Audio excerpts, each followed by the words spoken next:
సృష్టికి మూలాధారుడు, అనంత కరుణామయుడు, అపార కృపాశీలుడైనటువంటి సర్వేశ్వరుని పేరుతో ప్రారంభిస్తూ ఉన్నాను. ముందుగా సత్య సందేశ కేంద్రం కుటుంబ సభ్యులందరికీ కూడా పండుగ యొక్క శుభాకాంక్షలు తెలియపరుస్తూ ఉన్నాను. గౌరవనీయులైనటువంటి పెద్దలారా, మానవాళందరికీ ధర్మశాస్త్రాలు ఇచ్చేటువంటి సందేశం ఏమిటి?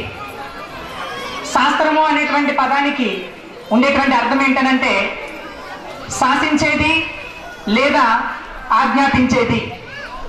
శాస్త్రం యొక్క ప్రాముఖ్యత ఏమిటనంటే ఒక ప్రాణ స్నేహితుడు ఎప్పుడైనా మోసం చేయొచ్చు, బంధువులు మోసం చేయొచ్చు, మిత్రులు మోసం చేయొచ్చు, కానీ ధర్మశాస్త్రం ఎప్పుడైనా సరే మనల్ని మోసం చేసిందా? ఎప్పుడూ మోసం చేయలేదు. ధర్మశాస్త్రాన్ని అనుసరించేవాడు కూడా ఎప్పుడూ మోసపోడు. ధర్మానికి ఉండేటువంటి ప్రాముఖ్యత, ధర్మశాస్త్రానికి ఉండేటువంటి ప్రాముఖ్యత అది. అయితే గౌరవనీయులైనటువంటి పెద్దలారా, ఈరోజు ప్రతి సందర్భంలోనూ కూడా కలిసి ఉండేటువంటి మనిషి కేవలము ధర్మము దగ్గర, గ్రంథం దగ్గర మాత్రమే విడిపోతూ ఉన్నాడు. ఉదాహరణకి చూసినట్లయితే బంగారం కొనుక్కున్న వాళ్ళందరూ కూడా ఎక్కువగా హిందువులే ఉన్నారండి. అమ్మింది ఎవరనంటే ముస్లింలు, కొనుక్కుంటుంది ఎవరనంటే హిందువులు, క్రైస్తవులు, ముస్లింలు. అక్కడ ఏమైనా సరే భేదాభిప్రాయాలు వచ్చాయా అంటే రాలేదు. ఎందుకంటే వస్తువు బాగుంటే చాలు, మన్నిక బాగుంటే చాలు అనేటువంటి భావన ఉంది. కానీ అమ్మేది ముస్లింలు కదా, నేను హిందువులు కదా, అక్కడ నేనెందుకు వెళ్ళి కొనుక్కోవాలి అనేటువంటి ఆలోచన వచ్చిందా? రాలేదు. ఎవరు అమ్మితే ఏముంది సార్, మంచి వస్తువు అయితే చాలు అనేటువంటి భావన కలిగి ఉన్నాం. కానీ అక్కడ ఏమైనా భేదాభిప్రాయాలు వచ్చాయనంటే ఎంత మాత్రం కూడా రాలేదు. వస్త్రాలు అమ్ముతారండి, అమ్మేది హిందువులు, కొనుక్కునేది హిందువులు, ముస్లింలు, క్రైస్తవులు. కొన్ని అక్కడ ఏమైనా భేదాభిప్రాయాలు వచ్చాయా? అక్కడ కూడా భేదాభిప్రాయాలు ఏమీ కూడా రాలేదు. అంటే కట్టుకునేటువంటి వస్త్రము దగ్గర, పెట్టుకునేటువంటి వస్తువుల దగ్గర ప్రతి సందర్భంలోనూ కూడా మనిషి కలిసిమెలిసి ఉంటున్నాడు. కానీ ధర్మము దగ్గరకు వచ్చేసరికి మాత్రమే మనిషి విడిపోతూ ఉన్నాడు. మీ గ్రంథము వేరు, నా గ్రంథం వేరు, మీ ఆలోచన వేరు, నా ఆలోచన వేరు, మీ దేవుడు వేరు, నా దేవుడు వేరు అనేటువంటి ఆలోచన కేవలము గ్రంథం దగ్గరకు వచ్చేసరికి మాత్రమే వస్తుంది. పోనీ గ్రంథాలు ఏమైనా అటువంటి సారాంశాన్ని ఇచ్చాయా అంటే భగవద్గీత రాజవిద్య రాజగుహ్య యోగము 9వ అధ్యాయము 29వ శ్లోకంలో మాట్లాడితే ఏమన్నాడంటే అక్కడ సమూహం సర్వభూతేషు నమే ద్వేతేషు నత్ప్రియం యోం భజంతు మాం భక్తామయ్యి తేతేషు చాప్యయహం. సమూహం అంటున్నాడండి భగవద్గీతలో మాట్లాడుతూ. సమూహం అంటే సమానము, నాకందరూ కూడా సమానులు అనేటువంటి విషయాన్ని భగవద్గీత తెలియపరచడం జరుగుతుంది. బైబిల్ని ప్రశ్నించినట్లయితే భూ దిగంత నివాసులారా అన్నారే తప్పించి ఒక వర్గాన్ని ప్రత్యేకంగా బైబిల్ ఎంత మాత్రం కూడా ఆహ్వానించలేదు. ఇదే విషయాన్ని ఖురాన్ని ప్రశ్నించినట్లయితే సమస్త మానవులారాన్ని ప్రబోధించడం జరిగింది, కానీ ఒక వర్గాన్ని ఎంత మాత్రం కూడా ఆహ్వానించలేదు. దీన్ని బట్టి అర్థమయ్యేటువంటి విషయం ఏంటంటే భగవద్గీత, బైబిల్ మరియు ఖురాన్ కూడా అందరినీ ఐక్యత పరుస్తుంది, కానీ ఎంత మాత్రం కూడా వేరుపరచట్లేదు. ఒకవేళ గనక ఎవరికైనా గనక భగవద్గీత కేవలము ఒక వర్గానికి సంబంధించినదే అనేటువంటి ఆలోచన ఉన్నా, బైబిల్ కేవలం ఒక వర్గానికి సంబంధించిందే అనేటువంటి ఆలోచన ఉన్నా, ఖురాన్ కేవలం ఒక వర్గానికి సంబంధించిందే అనేటువంటి ఆలోచన ఉంటే, ఈ ఆలోచన గనక సముద్రంలో కలిపితే సముద్రం అంతటి పాపాన్ని మూటగొట్టుకుంటాం. గౌరవనీయటువంటి పెద్దలారా గమనించాలి.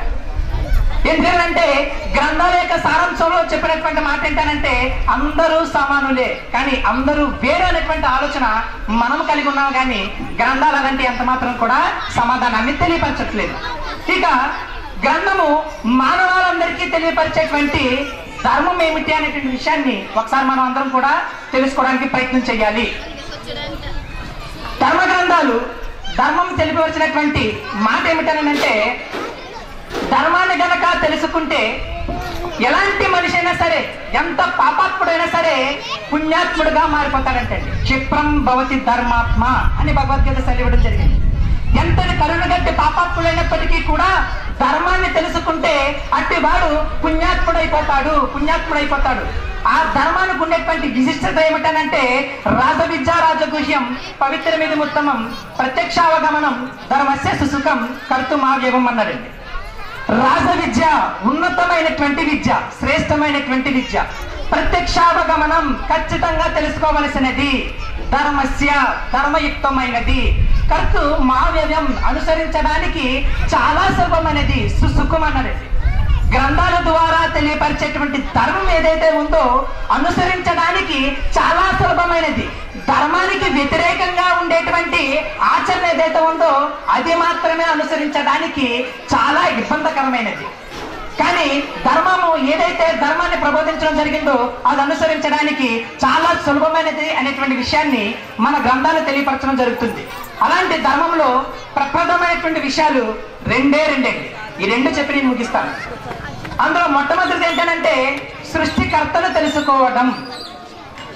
రెండవది తోటి వారికి సహాయం చేయడం. సృష్టికర్తను తెలుసుకోవడమే ధర్మంలో ఉండేటువంటి ప్రధానమైనటువంటి విషయం ఏంటి. సృష్టికర్తను తెలుసుకోకుండానే జీవితాన్ని గడుపుతున్నామా అనేటువంటి ప్రశ్న ప్రశ్నించినట్లయితే భగవద్గీత విజ్ఞాన యోగము 7వ అధ్యాయము 3వ శ్లోకం ఒకసారి గమనించినట్లయితే మనుష్యానం సహస్రేషు కచ్చితవద్ది సిద్ధయే యథాతామ విసిద్ధానం కచ్చిన్మానం వేత్తి తత్వతః అన్నాడండి. దాని అర్థం ఏంటంటే అనేక వేల మంది మనుషులలో ఏ ఒకానొకడో భగవంతుడు గురించి వాస్తవముగా తెలుసుకుంటూ ఉన్నాడు. అంటే అనేక వేల మందిలో 999 మంది భగవంతుణ్ణి అవాస్తవంగా తెలుసుకుంటున్నారు, ఒక్కడు మాత్రమే వాస్తవముగా తెలుసుకుంటూ ఉన్నాడు. ఇప్పుడు చెప్పండి, సమాజంలో భగవంతుని వాస్తవంగా తెలుసుకున్న వారు ఉన్నారా, అవాస్తవంగా తెలుసుకున్న వారు ఉన్నారని అంటే అత్యధిక మెజారిటీ అవాస్తవంగానే తెలుసుకున్న వారు ఉన్నారు, కానీ భగవంతుణ్ణి వాస్తవముగా తెలుసుకునే వారు లేరు. మరి భగవంతుని వాస్తవముగా ఎలా తెలుసుకోవాలి? మోక్ష సన్యాస యోగము 18వ అధ్యాయము 66వ శ్లోకాన్ని గమనించినట్లయితే సర్వధర్మాన్ పరిత్యజ మాం ఏకం శరణం వ్రజ అహంత్వా సర్వ పాపేభ్యో మోక్ష ఇష్యామి మా శుచః. అక్కడ చెప్పినటువంటి మాట ఏంటంటే మాం ఏకం, భగవంతుడు అనేవాడు ఒకే ఒక్కడున్నాడు. ఇదే విషయాన్ని బైబిల్ అడిగినట్లయితే ఓ ఇశ్రాయేలు వినుము, మన దేవుడైన ప్రభువు అద్వితీయ ప్రభువు, అంటే రెండు కాని వాడు ఒక్కడే. ఇదే విషయాన్ని ఖురాన్ని ప్రశ్నించినట్లయితే మన దేవుడు ఒకే ఒక్కడు, ఆయనే అల్లాహ్ అని ప్రకటించాలనేటువంటి విషయాన్ని ఖురాన్ గ్రంథం తెలియపరచడం జరిగింది. ఇక్కడ 3 గ్రంథాలు తెలియపరిచినటువంటి సారాంశం ఏంటంటే మనందరికీ దేవుడు ఒక్కడే అనేటువంటి విషయాన్ని తెలియపరచడం జరుగుతుంది. ఇక భగవంతుడికి ఉండేటువంటి రెండవ క్వాలిఫికేషన్ ఏంటంటే భగవంతుడు ఎంత మాత్రము కూడా దృశ్యానికి అందడు, కంటికి ఎంత మాత్రము కూడా కనిపించడు. భగవద్గీత 7వ అధ్యాయము 24వ శ్లోకాన్ని ప్రశ్నించినట్లయితే అవ్యక్తం అన్నారండి. ఇదే విషయాన్ని శ్వేతశ్వతర ఉపనిషత్తులో నతస్య ప్రతిమాస్తి అన్నారు.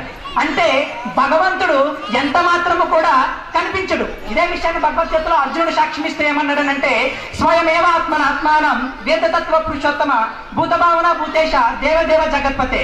ఓ సకల ప్రాణి నియామక, సకల ప్రాణి సృష్టికర్త, నీ రూపము నీకు తప్ప మరెవరికీ తెలియదు. భగవంతుని యొక్క వాస్తవమైనటువంటి రూపము భగవంతుడికే తెలిసి తప్పించి మరెవరికీ తెలియదు. భగవంతుడు కంటికి కనిపిస్తాడు, భగవంతుడిని నేను చూశాను అని ఎవరైతే అనుకుంటూ ఉన్నారో వారందరూ కూడా భగవద్గీత ప్రకారంగా భగవంతుణ్ణి వాస్తవముగా తెలుసుకోలేదు. ఇదే విషయాన్ని బైబిల్ని ప్రశ్నించినప్పుడు బైబిల్లో తెలియపరిచినటువంటి మాట ఏంటంటే యెహోవా అదృశ్యుడు అక్షయుడు అన్నారు. అదృశ్యుడు అంటే దృశ్యానికి ఎంత మాత్రం కూడా అందడు. దృశ్యానికి అందేరనంటే భగవంతుడు కాదు, అదృశ్యుడు అని చెప్పారండి. అక్షయుడు అంటే నిరంతరము ఉండువాడు, ఎప్పటికీ నిలిచిపోయేవాడు కేవలము భగవంతుడు మాత్రమే. ఇది భగవద్గీతలో ఇంకా బైబిల్లో ఖురాన్లో భగవంతుని గుర్తించడానికి కావలసినటువంటి రెండవ క్వాలిఫికేషన్. ఇక 3వ క్వాలిఫికేషన్ ఏంటంటే అకార్డింగ్ టు భగవద్గీత ప్రకారంగా, బైబిల్ ప్రకారంగా, ఖురాన్ ప్రకారంగా భగవంతుడికి ఎలాంటి బలహీనతలు కూడా లేవు. ఒకవేళ బలహీనతలు ఉంటే భగవంతుడు కాదు. మనకు ఉన్నాయండి బలహీనతలు. ఉదయాన్నే లేవడం మనకు బలహీనత, ఆకలేసినప్పుడు తినకపోవడం మనకు బలహీనత. ఇలాంటి బలహీనతలు ఎన్నో మనకున్నాయి. కానీ భగవంతుడికి కూడా బలహీనతలు ఉంటే పగలు రాత్రి ఎప్పుడు కూడా క్రమశిక్షణగా రాదండి. ఒక వారం రోజులు పగలు, ఒక వారం రోజులు రాత్రి, ఇలా ఇష్టాసారంగా వస్తాయి. కానీ ఎప్పుడు అలా రాలేదనంటే దానికి గల కారణం భగవంతుడికి ఎలాంటి బలహీనతలు లేవు కాబట్టి సృష్టి క్రమశిక్షణగా నడుస్తుంది. కాబట్టి భగవంతుడికి ఎలాంటి బలహీనతలు లేవు. బలహీనతలు ఉంటే దైవ గ్రంథాల ప్రకారంగా భగవంతుడు ఎంత మాత్రము కూడా కాదు. ఈ ప్రకారంగా సృష్టికర్తను తెలుసుకోవాలి.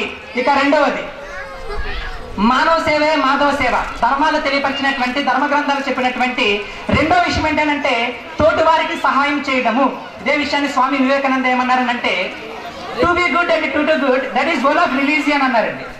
దాని అర్థం ఏంటంటే నువ్వు మంచిగా ఉండు, ఇతరులకు మంచి చెయ్యి. ఇదే ఏ గ్రంథ సారాంశమైనా తెలియపరిచేటువంటి అంశం అనేటువంటి విషయాన్ని స్వామి వివేకానంద తెలియపరచడం జరిగింది. ఇదే విషయాన్ని మహాకవి శ్రీశ్రీ ఏమన్నారనంటే పశువులు కొంచెం గ్రాసం, పక్షులు కొంచెం ధాన్యం, మనిషి కొంచెం సాయం, ఇదే జీవితం అన్నారండి.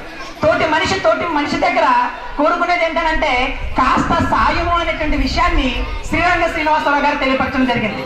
ఇదే విషయాన్ని పూర్వీకుల్లో మన గురువుగారు అయినటువంటి శ్రీకృష్ణ పరమాత్మ ఏమని చెప్పారనంటే మానవ సేవయే మాధవ సేవ అన్నారండి. ఇదే విషయాన్ని బైబిల్లో ఏమన్నారనంటే నిన్ను వలె నీ పొరుగు వారిని ప్రేమించుడి. ఇవి ఈ రెండు ఆజ్ఞలు ఏవైతే ఉన్నాయో సర్వ బలుల కన్నా సర్వ యజ్ఞాల కన్నా అధికము అనేటువంటి విషయాన్ని తెలియపరచడం జరిగింది. గ్రంథాలు తెలియపరిచేటువంటి సారాంశం ఏంటంటే ఒకటి సృష్టికర్తను తెలుసుకోవడము, రెండు తోటి వారికి సహాయం చేయడము. ఈ రెండు ఆజ్ఞలను ఎవరైతే ఆచరిస్తారో వారు భగవద్గీత ప్రకారంగా, బైబిల్ ప్రకారంగా, ఖురాన్ ప్రకారంగా భగవంతుణ్ణి వాస్తవముగా తెలుసుకున్నట్టు. లేకపోయినట్లయితే భగవద్గీతకు, బైబిల్కు, ఖురాన్కు వ్యతిరేకంగా మన జీవితాన్ని గడిపినట్లు. కేవలము ఈ సారాంశము ద్వారా మాత్రమే ముక్కలైనటువంటి మానవ జాతిని ఏకం చేయవచ్చు. మనుషుల్లో ఇమిడిపోయినటువంటి అనైక్యతను తీసి ఐక్యతగా మార్చవచ్చు. కాబట్టి మీరు, నేను, మనం అందరం కూడా ధర్మశాస్త్రాలు తెలియపరిచినటువంటి సారాంశ ప్రకారంగా మనందరికీ దేవుడు ఒక్కటే, మనమందరము ఒకటే, మనందరి యొక్క ధర్మము ఒకటే అనేటువంటి విషయాన్ని కలిగి ఉండి ఇహలోకంలో శాంతి, పరలోకంలో మోక్షాన్ని సాధించేటువంటి సద్బుద్ధిని, సత్ప్రవృత్తిని, శక్తిని ఆ దైవం మీకు మరి నాకు కూడా ప్రసాదించుగాక. తదాస్తు.